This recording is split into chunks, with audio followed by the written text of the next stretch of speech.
یہ لوگ پہلے لوگوں کو بھوکا کرتے ہیں, ان کے پیٹ کے اوپر سیاست کرتے ہیں, پھر جلسے کرتے ہیں, جلسوں میں وہاں پر بریانی لگاتے ہیں, کھانے دیتی ہے مریم نواز, اور انہیں کہتی ہے کہ آٹا نہیں ملا تو چلو یہاں پر روٹی کھا لو. ذلیل کرنے آئیں گے لوگ ہمیں. 14 مئی کو سوری الیکشن نہیں ہوتے تو پھر کیا ہوگا؟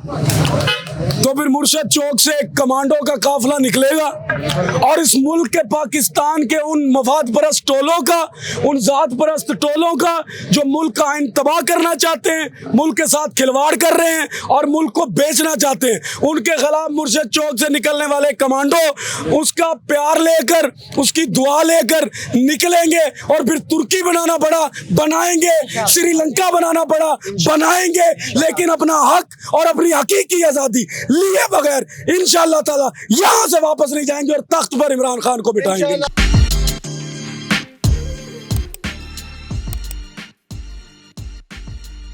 السلام علیکم جی. جی وعلیکم السلام. بھائی یہ مرشد چوک لکھا ہوا ہے, یہ کیا کیمپ ہے یا ویسے ہی چوک کا نام رکھ دیا ہے؟ یہ مرشد چوک لکھا ہوا نہیں ہے, یہ الحمدللہ ایک دن لکھا تھا اور آج یہ مرشد چوک بن گیا ہے, کیونکہ یہاں پر مرشد کا لنگر خانہ بھی چل گیا اور دسترخوان بچھ گئے, اور یہ کسی کو سفارش نہیں کی گئی, کسی کو کہا نہیں گیا.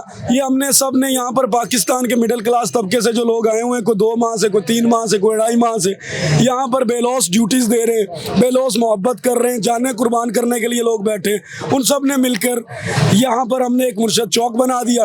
اور اب جب یہاں مرشد چوک بن گیا تو ہم مرشد کے لنگر خانے بھی چلیں گے, یہاں پر نماز بھی ادا کی جاتی ہے 5 وقت کی, درود بھی کثرت سے پڑھا جاتا ہے, اور اللہ سے فضل و کرم بھی مانگا جاتا ہے کہ ملک پاکستان پر جو استعمالات ہیں, جو ہمارا آئین خطرے میں ہے, جو بیڑا غرق کی طرف جا رہا ہے, اس کو بچایا جائے. تو ایک اللہ کی طاقت ہے جو اس ٹائم عدالتیں بھی میں سمجھتا ہوں اللہ کی لگی ہوئی ہیں, اور فیصلے بھی اللہ تعالیٰ کے آ رہے ہیں. تو انشاءاللہ تعالیٰ آنے والے دنوں میں عمران خان جو حقیقی آزادی لینے نکلے ہیں وہ ضرور لے کر نکلیں گے, اور وہ آنی ہے, کیونکہ عمران خان انشاءاللہ تعالیٰ وہ آدمی ہے جس نے پاکستان کی حقیقی آزادی کے ساتھ ساتھ فلسطین بھی لینا ہے اور کشمیر بھی لینا ہے, اور اگر چاہیں گے تو ہو سکتا ہے ہم پی ڈی ایم تو کہتی ہے کہ کشمیر تو بیچ دیا عمران خان نے. پی ڈی ایم کیا کہتی ہے, وہ بکواسات کرتی ہے, اس کے علاوہ کچھ نہیں کرتی, کیونکہ وہاں پر بیٹھے وہ لوگ تھے جو ایک دوسرے کے خلاف بڑے بڑے الزامات لگایا کرتے تھے.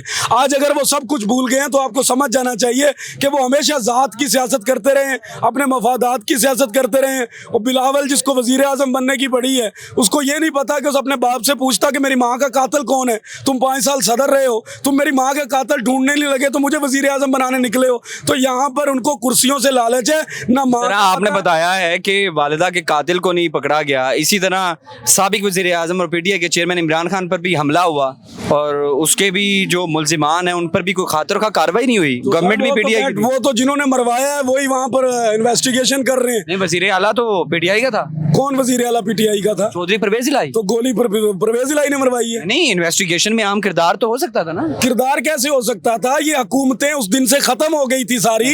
جس رات کو رجیم چینج آیا تھا, میں آپ کو بتاتا ہوں, جس رات کو رجیم چینج آیا تھا, آپ کے محترم بڑے بہت عزیز باجوہ صاحب نے جب امریکہ کے ساتھ ڈالر لے کے ڈیل کی تھی اور ان تمام مفاد پرست ٹولوں کو اکٹھا کر کے بٹھا کر اس ملک کے پاکستان کے اوپر مسلط کر دیا تھا, اس دن قانون بھی ختم ہو گئے تھے, آئین بھی ختم ہو گیا تھا, اور جمہوریت بھی ختم ہو گئی تھی. یہ جو لوگ بیٹھے ہیں یہ اس دن سے قابض ہے, اور یہ ملک پاکستان کو اس ٹائم 2-2.5 کنال کا پلاٹ سمجھ کر بیٹھے ہیں. لیکن جہاں پر جو رہنے والے 23-24 کروڑ عوام ہے اس نے فیصلہ کر لیا, کیونکہ یہ ہجوم ہوا کرتا تھا جس کو میرے مرشد نے قوم میں تبدیل کر دیا, اور اب یہ ایک پرچم کے نیچے سب ایک ہے. اور انشاءاللہ تعالیٰ جو 23 کروڑ 24 کروڑ عوام کا فیصلہ ہوگا وہی ملک کی ریاست کا فیصلہ ہوگا انشاءاللہ. تو کیا 14 اپریل کو الیکشن ہوتے نظر آ رہے ہیں تاحال جو پوزیشن ہے؟ سر دیکھیں, حالات تو پاکستان میں ہمیشہ اس طرح کے پیدا کر دیے گئے ہیں کہ پاکستان کی بدحالی کی طرف لے کر جایا جا چکے. آپ مجھے یہ بتائیں کہ پاکستان کا جو غریب آدمی ہے اس کو لائنوں پر آپ مار رہے ہیں, آٹے کی لائن پر, اور ایک بیٹی اور ایک ماں کے سر سے دوپٹے اتار رہے ہیں. کس دین میں لکھا ہوا ہے کہ آپ مفت چیزیں ایسے بانٹیں؟ کبھی عمران خان کے دور میں ایسے آٹے بانٹے گئے تھے؟ بات یہ ہے آپ کی نیت کیا کہتی ہے. یہ لوگ پہلے لوگوں کو بھوکا کرتے ہیں, ان کے پیٹ کے اوپر سیاست کرتے ہیں, پھر جلسے کرتے ہیں, جلسوں میں وہاں پر بریانی لگاتے ہیں, کھانے دیتی ہے مریم نواز, اور انہیں کہتی ہے کہ آٹا نہیں ملا تو چلو یہاں پر روٹی کھا لو. ذلیل کرنے آئیں گے لوگ ہمیں. یہ ہماری ضلالت کے پیچھے سب سے بڑا 70-75 سال میں جو ہاتھ رہا انہی لوگوں کا رہا ہے. ہمیں سمجھ نہیں تھی, ہماری آنکھوں پر پٹیاں باندھی تھی, ہمیں کہا جاتا تھا جو 21-22 گریڈ کر رہا ہے وہ ٹھیک کر رہا ہے, لیکن یہ 21-22 گریڈ